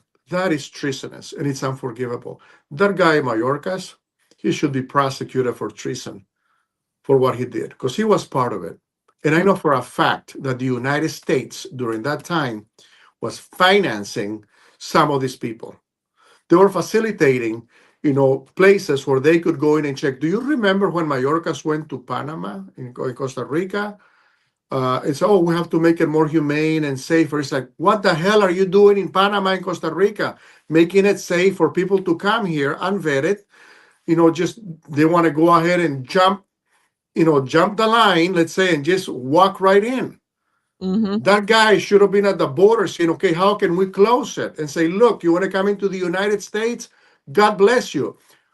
This is what you need to do. 1, 2, 3, 4, 5, 6, whatever, and that's what you got to do, and then we'll see if we'll let you in. Period. Unapologetically.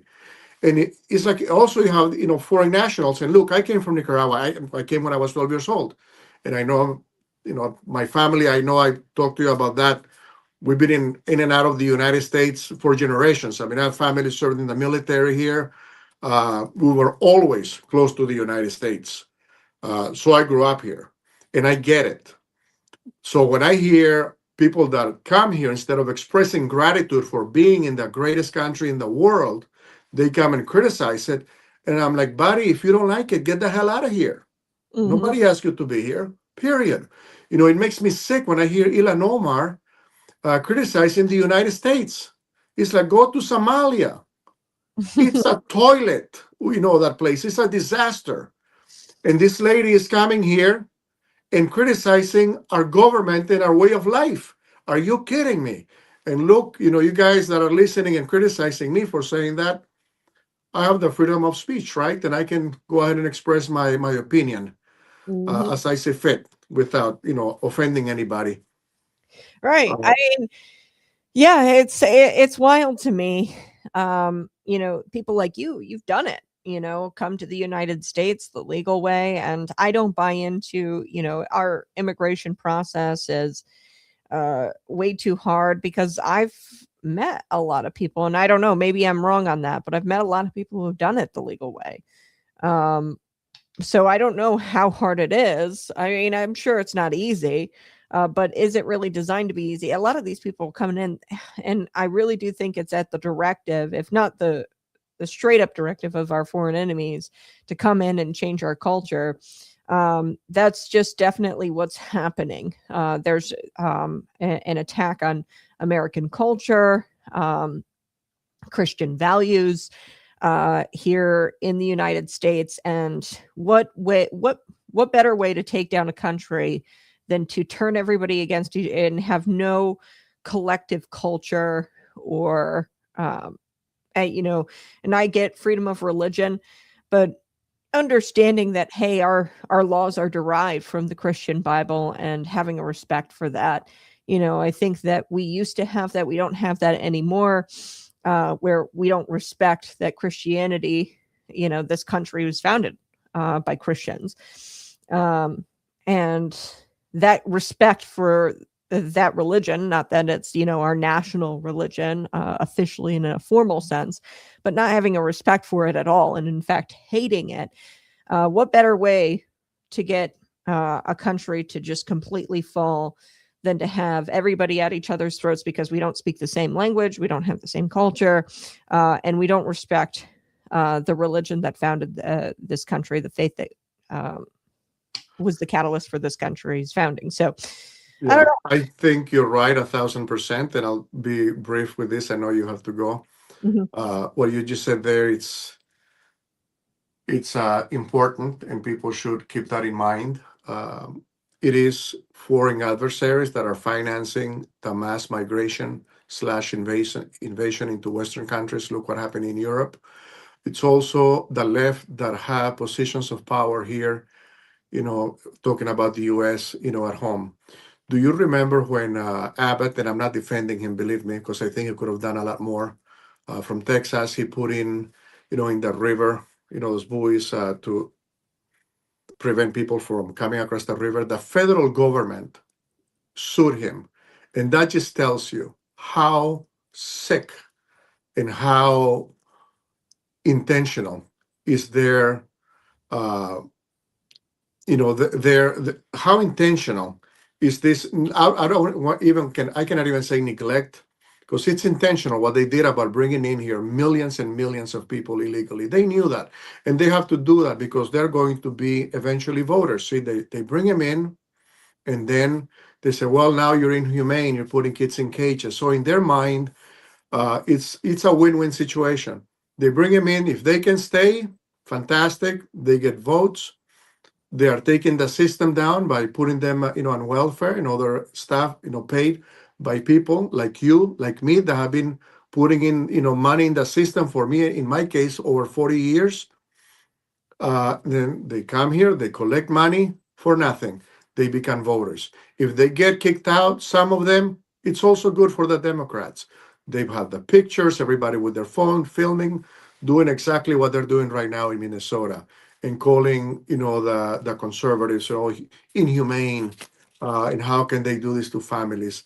Same code words of the left, of the communists, or our communities, or our families. It's all about the good versus the bad. In fact, it's like the good versus the evil, they being the evil. But anyway, what you said about people, changing the whole demographics, and not just demographics related to race or religion, but also to values. It's alarming, and it's very unfortunate. And I think we have to be very vigilant and unapologetic, and do what we must do within the law to protect our way of life and the United States Constitution. Period, with no apologies. Yep. Well, thank you, Ray Estrada, for joining me here on the Conservative Cat Show, taking all this time to chat with me. You have a blessed day, and we'll see you back on the program some other time. Sounds wonderful, Kat. God bless. God You bless. have a wonderful day. Take care. All right, folks. Thank you so much for tuning in today. We covered a lot this morning. It's Friday, so you know what that means. I will see you Monday morning, bright and early, 6 a.m. to 8 a.m. Have a safe weekend, and God bless you. Love you. See you later.